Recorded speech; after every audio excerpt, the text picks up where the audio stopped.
करीब 2000 साल पहले एराटोस्थेनीज नाम के मैथमेटिशियन ने ये डिसाइड कर लिया था कि वो जिस अर्थ पर रह रहे हैं उसका नया मैप बनाकर रहेंगे। लेकिन उसके लिए ये डिटरमाइन करना जरूरी था कि अर्थ का शेप क्या है। यहाँ पर 2000 साल पुराने जमाने की बात हो रही है, तो आपने फिगर आउट कर ही लिया होगा कि उस वक्त लोग ये मानते थे कि अर्थ किसी के भी अराउंड रिवॉल्व नहीं करता और अर्थ यूनिवर्स का सेंटर है। And about its shape, let's say that they were very creative about it. Ionian geometer Thales का कहना था कि जैसे एक लकड़ी पानी पर तैरती है, वैसे ही अर्थ एक फ्लैट डिस्क का फॉर्म लिए पानी यानी ओशन पर तैर रही है। His associate and a well-known philosopher Anaximander went a little overboard with his creativity. Anaximander का ये कहना था कि अर्थ एक फ्लैट डिस्क नहीं बल्कि एक सस्पेंडेड सिलेंडर है in the space and on the top of that cylinder is where we all reside. एराटोस्थेनीज को अपने मैथमेटिक्स से इन्हीं सब पॉइंटलेस थ्योरीज को डिबंक करना था, which he did in 240 BC with a single stick and the darling of our solar system, the sun. उन्होंने ये कैसे किया ये तो हम देख ही लेंगे, लेकिन सबसे शॉकिंग बात पता है क्या है? आज 21st सेंचुरी में भी कई सारे लोग ये मानते हैं कि earth is flat. And talking about numbers, there are about 6.5 million people who think that earth is flat. और आज हम इस वीडियो में इन्हीं फ्लैट अर्थर्स ने बनाई फ्लैट अर्थ थ्योरी के बारे में जानने वाले हैं। And I am sure that by the end of this video you're going to ask yourself what on flat earth were they thinking.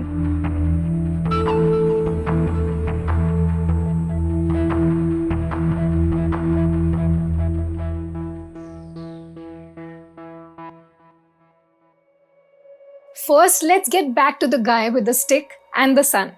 एराटोस्थेनीज। Syene नाम की सिटी में एक कुआं था जिसमें समर सॉल्स्टिस के दिन सन ओवरहेड होने की वजह से बिना कोई शैडो फॉर्म किए बॉटम तक शाइन कर रहा था। Eratosthenes had observed this, but he knew that in the city of Alexandria the case was dissimilar and the sun was not over the head. यही प्रूव करने के लिए उन्होंने एलेक्जेंड्रिया में एक परफेक्टली परपेंडिकुलर मैनर में एक स्टिक इंस्टॉल की। The sun did cast a shadow in Alexandria which was around 7 degrees, जो सर्कल का 1/50th हिस्सा होता है। शैडो के अलग अलग एंगल से तो प्रूव हो गया कि अर्थ स्फेरिकल है, क्योंकि अगर फ्लैट होता तो शैडोज दोनों जगह पर सिमिलर होती, which clearly wasn't the case. एराटोस्थेनीज ने अर्थ के स्फेरिकल नेचर को प्रूव करने के साथ साथ उसका सर्कमफेरेंस भी कैलकुलेट कर लिया था by just calculating the distance between Alexandria and Syene and multiplying it by 50. उनके पहले भी कई सारे स्कॉलर्स ने लूनर एक्लिप्स के समय मून पर पड़ रहे अर्थ के शैडो के राउंड नेचर को ऑब्जर्व करके कहा था कि भाई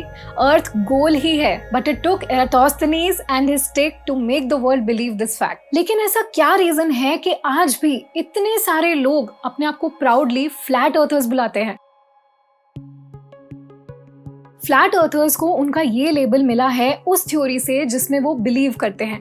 Yes, they believe that the earth is flat. एराटोस्थेनीज और उनके बाद आए गए कई सारे स्कॉलर्स की थ्योरीज को इग्नोर करते हुए फ्लैट अर्थर्स का ये मानना है कि अर्थ एक फ्लैट डिस्क है और उसके सेंटर में नॉर्थ का आर्कटिक सर्कल है। और साउथ पोल का क्या? ऐसी कोई डायरेक्शन में फ्लैट अर्थर्स बिलीव ही नहीं करते। वो तो ये मानते हैं कि साउथ पोल का एंटार्क्टिका और कुछ नहीं, बस 150 फीट ऊंची एक आइस वॉल है जिसने अर्थ के डिस्क शेप को पूरे तरीके से घेरा हुआ है। According to them, folks from NASA hang out along this wall with guns and stuff, just in case someone finds out.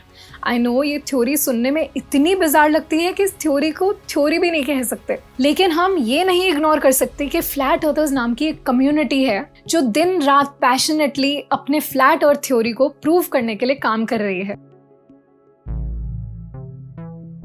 जैसे कि हमने देखा कि 2000 साल पहले ही प्रूव हो गया था कि अर्थ एक स्फेरिकल शेप प्लैनेट है, बट स्टिल आज भी फ्लैट अर्थ थ्योरीज में लोग बिलीव करते हैं।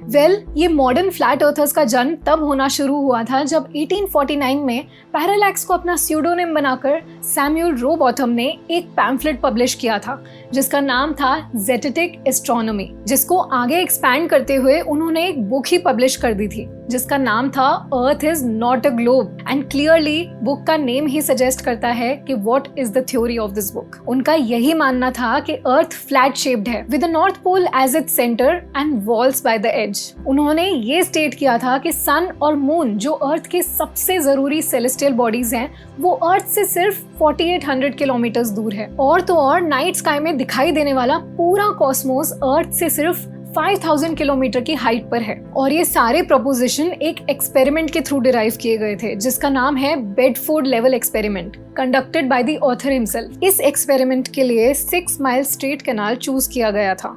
रोबॉथम का कहना था कि अगर अर्थ एक ग्लोब है जिसका एस्टिमेटेड सर्कमफेरेंस 25,000 माइल्स बताया जाता है, तो इसका मतलब ये हुआ कि 1 माइल के बाद वही स्ट्रेट कैनाल 8 इंचेस लोअर होगा, 2 माइल्स के बाद 32 इंचेस और 3 माइल्स के बाद 72 inches. Obviously because the canal will stick to the curvature of the earth, right? तो यही देखने के लिए रोबॉथम ने एक टेलीस्कोप की मदद से उस कैनाल के अंदर तैर रहे एक बोट में लगे 1 मीटर ऊंचे पोस्ट को ऑब्जर्व किया। अगर अर्थ ग्लोब है तो उस बोट पर लगा पोस्ट धीरे धीरे डिसअपियर होना चाहिए। But guess what? For the entire 6 miles the boat remained inside without dipping over the horizon. Finally, Rowbotham को लगा कि उन्होंने अपनी थ्योरी प्रूव कर दी है। But Mr. Robotham and his experiment were both wrong. उन्होंने एयर डेंसिटी के हिसाब से फ्लक्चुएट होते लाइट के रिफ्रैक्शन को कंसिडर ही नहीं किया। और करते भी क्यों?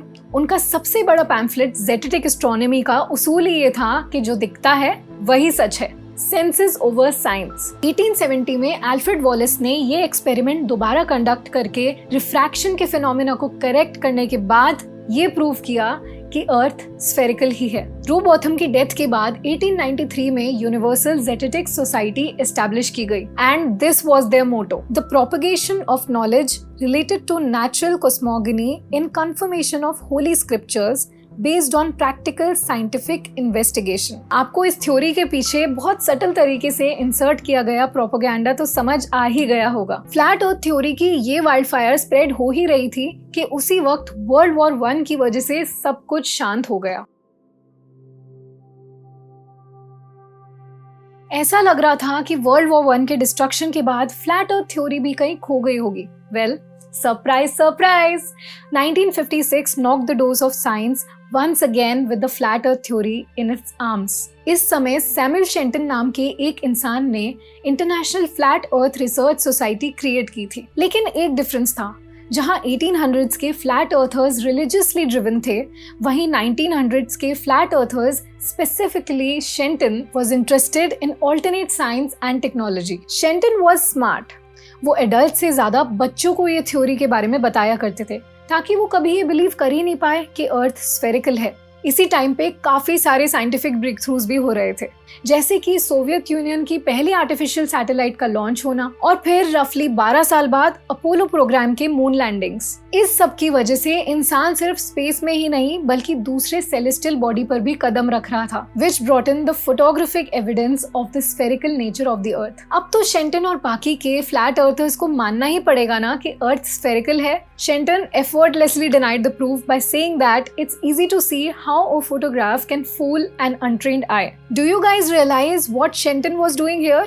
He was contradicting his own zetetic theory, जिसमें कहा जाता है कि senses पर believe करना चाहिए, and eyes was one of them. He continued believing that all of this was a part of the play that authorities were setting to deceive the public. Like seriously, Shenton? 25 billion USD of a space program to deceive the public. उनका ये belief आगे भी propagate होता रहा even after his death. उनके बाद 1971 में Charles Johnson ने IFERS की जिम्मेदारी अपने सर उठा ली थी। उन्होंने भी फ्लैट अर्थ थ्योरी को जिंदा रखते हुए काफी सारे आर्टिकल्स और पेपर्स पब्लिश किए। जॉनसन के अंडर IFERS की मेंबरशिप 3500 मेंबर्स तक बढ़ गई थी। 2001 में उनकी डेथ हो गई, लेकिन बस उसके 3 साल बाद डैनियल शेंटन ने फ्लैट अर्थ सोसाइटी को फिर से रिवाइव कर दिया and he is still serving as the president of the Flat Earth Society. आज हिस्ट्री फिर से रिपीट हो रही है और फ्लैट अर्थ थ्योरी लोगों के दिलों और दिमाग पर हावी हो रही है। And guess who is fuelling the process? Internet. उनके वेबसाइट पर तो यूनाइटेड नेशंस के पुराने एम्बलम से भी फ्लैट अर्थ के रीसेंट मॉडल को कंपेयर किया गया था, concluding that authorities still want to hide the true nature of earth and keep it a secret, and that in actual earth is flat as it appears to be in the emblem. Despite of hundreds of scientific evidences sent to them, they still believe in the flat earth theory, and what they believe is violently contrary to science. Example के तौर पर चलो day and night का concept लेते हैं। उनके हिसाब से सन अर्थ से 109 टाइम्स बड़ा नहीं बल्कि 51 किलोमीटर्स का है, जो एक स्पॉटलाइट की तरह फ्लैट अर्थ पर सर्कल्स में घूमते रहता है। ये सन और लेट्स से स्पॉटलाइट जिस हिस्से पर होती है वहाँ उजाला होता है और जहाँ नहीं होती वहाँ रात। So what about sunrises and sunsets? जैसे हमें सनसेट दिखाई देता है, पर अगर अर्थ सच्ची में फ्लैट है तो सनसेट होने के बाद तो पूरी दुनिया अंधेरे में चली जाएगी, राइट? बट उनका कहना है कि sunrises and sunsets are caused due to perspective. ठीक है, ये भी मान लिया, लेकिन ग्रेविटी का क्या? इस यूनिवर्स में ग्रेविटी है, इसलिए तो सारे प्लैनेट्स ने स्फेरिकल शेप लिया हुआ है। Not what they know of. उनका ये मानना है कि ना ही ग्रेविटी एग्जिस्ट करती है और ना ही अर्थ एक प्लैनेट है। पहली स्टेटमेंट को इलैबोरेट किया जाए तो उनका ये मानना है कि अर्थ की ग्रेविटी की वजह से हम अर्थ पर खड़े नहीं हैं। In fact earth is accelerating upwards in the speed of 32 feet पर सेकेंड, और उसी वजह से साइंस इसको ग्रेविटी का नाम चिपका देती है। सेकेंडली, वो अर्थ को प्लैनेट कंसिडर करने से ही मना कर देते हैं, बिकॉज उनका कहना है कि planets are astronomical objects and earth is located in the centre of the solar system and उसके ऊपर बाकी सारे प्लैनेट्स और सन रिवॉल्व करते रहते हैं। लेकिन एरोप्लेन से मिल रहे अर्थ के कर्वेचर व्यू का क्या? With regards to that, they say that windows are too small and heavily curved, and ऐसे कई सारे questions के answers उनके पास पहले से ही ready होते हैं, and they continue to rely on the senses to discern the true nature of the earth.